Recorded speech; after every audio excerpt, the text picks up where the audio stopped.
El siguiente programa es para todos.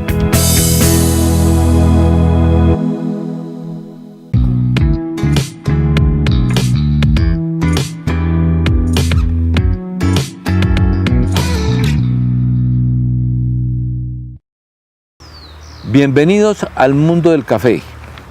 Tanto en el programa anterior como en este programa vamos a continuar hablando sobre el primer Foro Mundial de Productores de Café que se efectuó en Medellín.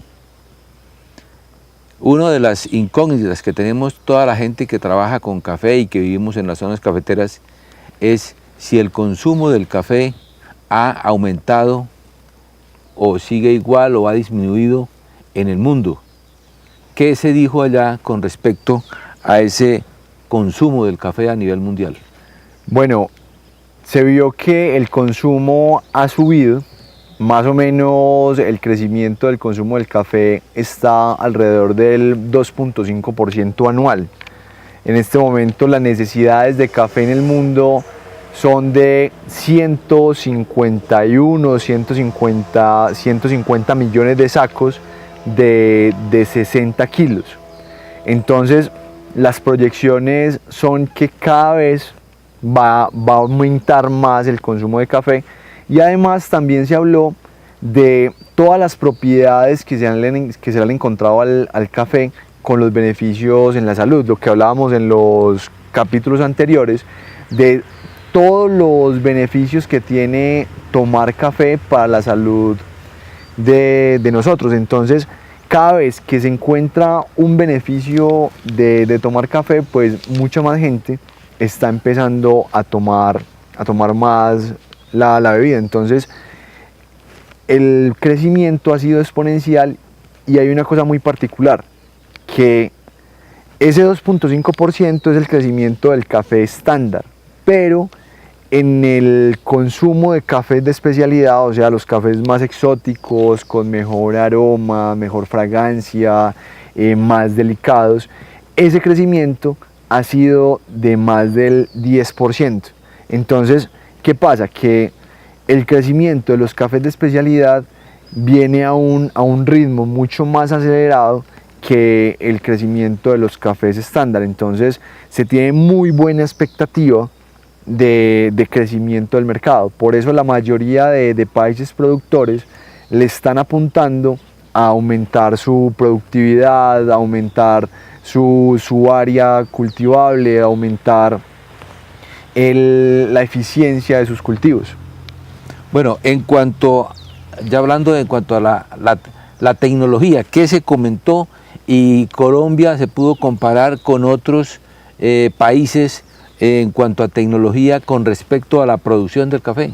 Bueno, también se habló de tecnología, de nuevas variedades, se habló de cómo estaban los países productores, y básicamente el panorama de los países productores no es muy alentador, porque aparte de Brasil, que sí ha invertido mucho en temas de mecanización, en temas de innovación tecnológica en la producción, el resto de países productores están produciendo café como en el siglo XIX. Pues básicamente la tecnología que utilizan la mayoría de los países productores es la misma que utilizaban hace 100 años o 150 años.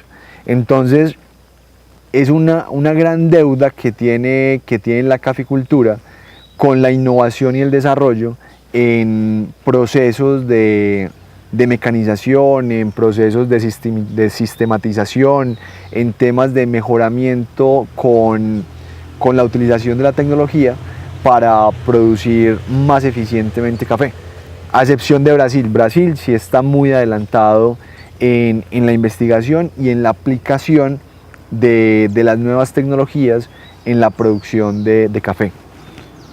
Vietnam, por ejemplo, que es uno de los países que están entrando en el juego mundial del café, también está con la misma cosa, con la misma tecnología o con la misma mecánica de hace 50 años, o ellos entraron innovando. Bueno, Vietnam, como es un actor tan nuevo, no lleva más de 15 años en el mercado del café, entonces tomó todas las mejores tecnologías de todas las producciones del mundo y las aplicó en Vietnam. Entonces ellos ya entraron con pie derecho a toda la producción y por eso es que en tan poquito tiempo ya son el segundo actor más importante en la producción de café del mundo. Entonces esa fue una ventaja que tuvo Vietnam con respecto a los otros países, entre esos Colombia, que han venido haciendo cosas para mejorar su tecnología y su avance, pero que no han sido significativas. Porque si miramos el modelo de producción de hace 150 años y miramos el de ahora, vamos a ver que no ha cambiado mucho. Ya. ¿Se sabe cuánto café se produce en el mundo y cuánto se toma? Bueno, actualmente la producción es de 151 millones de sacos al año y el consumo está muy cerquita, está alrededor de los 150 millones de sacos. Entonces, ¿qué vemos ahí? Que ya se va poniendo a la par la producción con el consumo. Entonces, este punto puede ser muy arriesgado porque ya la cantidad de stock o la cantidad de reservas de café que hay en el mundo son muy poquitas. Entonces, llega a pasar algo en un país productor grande, o sea, llega a pasar algo o en Brasil o en Vietnam o en Colombia, algo grave, y se puede desabastecer el consumo o se puede desabastecer el mercado del café.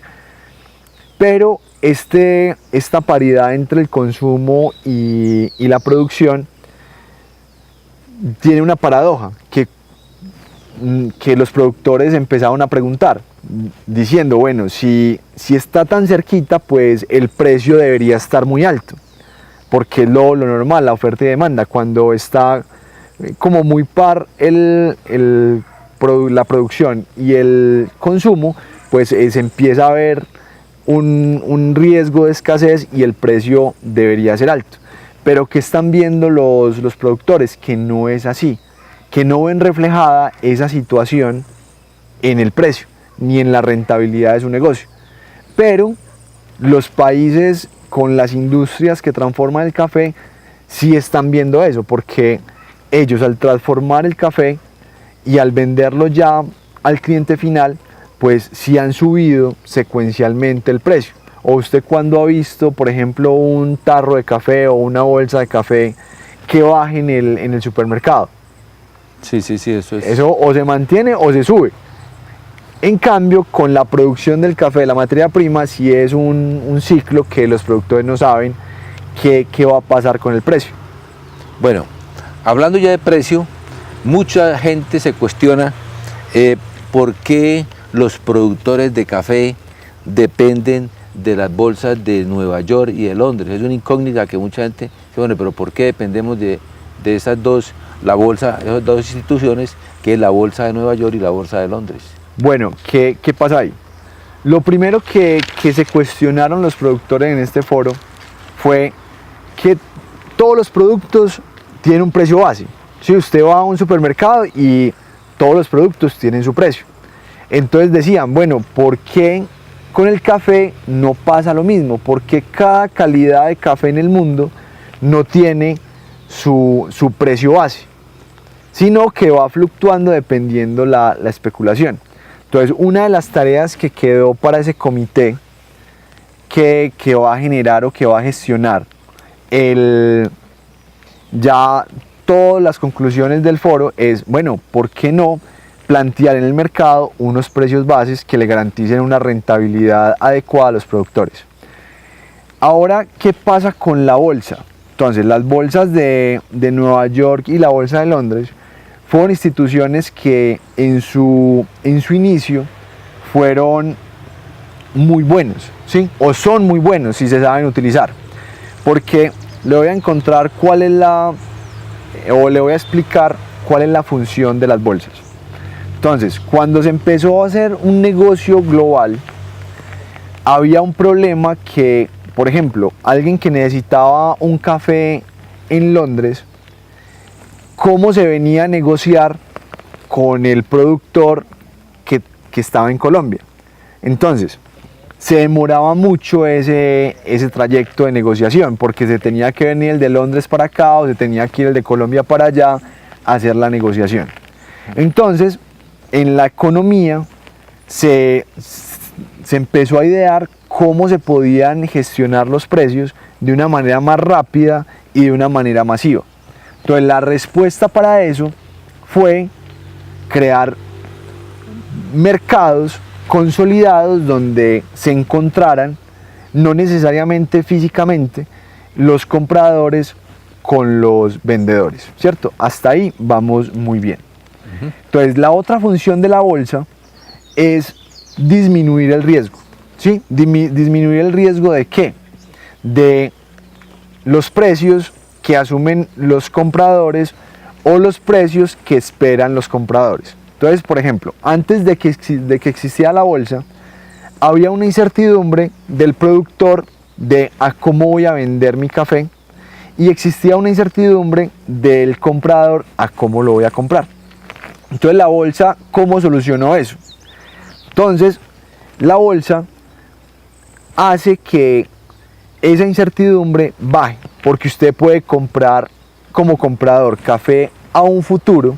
O sea, yo hoy puedo entrar en la bolsa y puedo comprar café a un precio determinado a diciembre. A diciembre. O sea, que yo como comprador en la bolsa ya aseguro ese precio a diciembre. Y el productor igual. El productor puede decir, bueno, yo me quiero asegurar el precio para diciembre. Entonces entra a la bolsa y vende su café hoy en julio con el precio de julio, y en diciembre lo va a vender a ese mismo precio. Entonces, hasta ahí vamos muy bien. Correcto. ¿Listo? ¿Qué pasa? Que en las bolsas, tanto de Londres como de Nueva York, el 98% de los negocios que se hacen no se llevan a cabo en el físico. Entonces, por ejemplo, si usted es el comprador de café y usted compra 2.000 kilos de café a diciembre, y yo como vendedor vendo 2.000 kilos de café a diciembre, entonces ahí está la transacción entre dos partes. Usted y yo no nos conocemos, sí. Simplemente que hay una cámara de compensación que hace el negocio y habla con nosotros dos. Nosotros dos no nos conocemos, pero usted lo compró a un precio y yo lo vendí a un precio. ¿Listo? Pero como usted está en una parte del mundo y yo estoy en otra, entonces cuando se va a cerrar esa posición en diciembre, ya se vuelve como complicado yo entregarle ese café a usted y usted recibírmelo. Entonces, ¿qué pasa? Se cierra la posición y se hace una transacción financiera. Entonces, la cámara de compensación que está acá le dice a usted, venga, usted que compró ese café tiene un café determinado en su región o en su pueblo a ese precio, y la cámara de compensación se lo entrega. Y yo acá en mi sitio de producción, yo digo, bueno, yo vendí mi café. Entonces la cámara de compensación le dice, ah, bueno, vea, ahí está su dinero, entrégueme el café, ¿cierto? Entonces, se hacen negociaciones es de precio. Entonces se lo voy a explicar con un ejemplo. Yo, Juan Felipe, tengo una finca de café, y yo, según mis costos de producción, veo que tengo que vender mi café a 900.000 pesos la carga, ¿cierto? ¿Para qué? Para tener más o menos un 30% de utilidad. Pero yo estoy en julio, yo todavía no tengo café. Yo, ¿cuándo tengo la cosecha? Tengo la cosecha en diciembre. Pero yo me quiero asegurar de tener esos 900.000 pesos por carga que garantizan mi utilidad. ¿Listo? Entonces, ¿yo qué hago? ¿O qué puedo hacer? Entro a la bolsa y miro a ver a cómo está el precio hoy.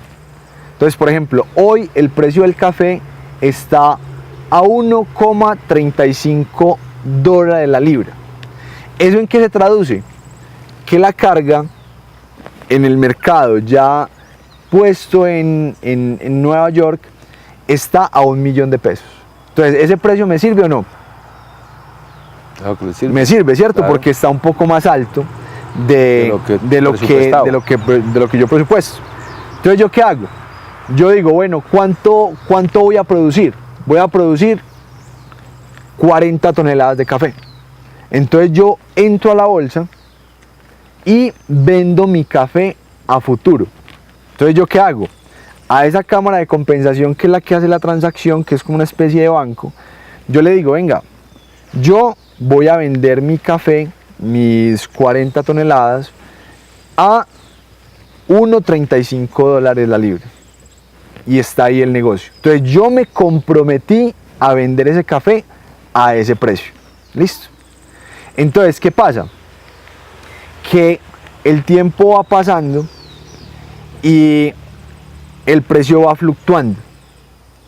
Y resulta que llegó diciembre y el precio acá en la cooperativa de Andes está a 600.000 pesos. Entonces, ¿qué pasa ahí con mi café? ¿O qué pasa ahí con la transacción que yo hice en la bolsa? No, pues sigue en lo pactado. Exacto, entonces, ¿yo dónde voy a entregar mi café? Yo voy a vender mi café acá en la cooperativa, ¿cierto? A 800.000 pesos. Entonces, ¿qué pasa?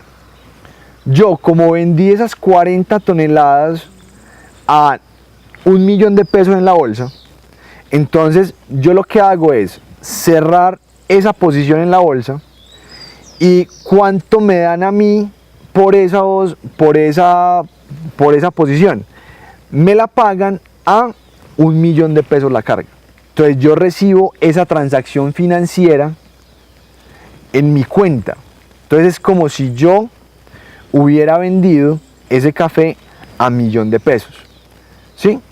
Y luego voy y vendo mi café a la cooperativa y la vendo a 800.000 pesos. Entonces, ¿qué pasa ahí?